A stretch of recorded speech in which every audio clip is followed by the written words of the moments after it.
Toni dhe Klodi duket se kanë vendosur të afrohen më shumë me njëri tjetrin dhe të krijojnë një aleancë të fortë brenda shtëpisë, sidomos kundër Edit.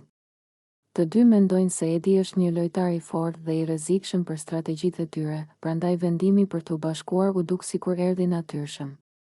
Ata ulen shpesh në qoshe të ndryshme të shtëpisë, ku nuk i dëgjon askush, dhe fillojnë të bisedojnë me zë të ulët për mënyrat se si mund të dobësojnë pozicionin e Edit në lojë. Toni flet i pari, duke i thënë Klodit se Edi po fiton shumë vëmendje nga banorët dhe publiku, dhe se nëse nuk veprojnë shpejt, ai mund të bëhet i pathyeshëm. Klodi pajtohet me të dhe shton se Edi ka krijuar lidhje të forta brenda shtëpisë, gjë që i jep atij më shumë mbështetje. Kjo i bën Toni dhe Klodin të ndihen të kërcënuar, ndaj fillojnë të mendojnë strategji më të detajuara. Ata diskutojnë se cilët banor mund t'i kenë me vete dhe cilët mund t'i bindin të votojnë kundër Edit. Pastaj fillojnë të analizojnë sjelljet e Edit, duke kërkuar çdo dobësi të vogël të ai për ta përdorur si avantazh brenda shtëpisë.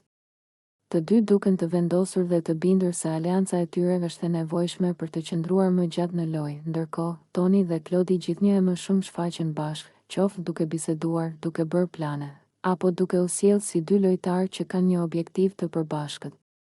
Ata mendojnë se duke bashkuar forcat bëhen më të fortë se Edi dhe se mund ta eliminojnë nga loja nëse veprojnë me kujdes.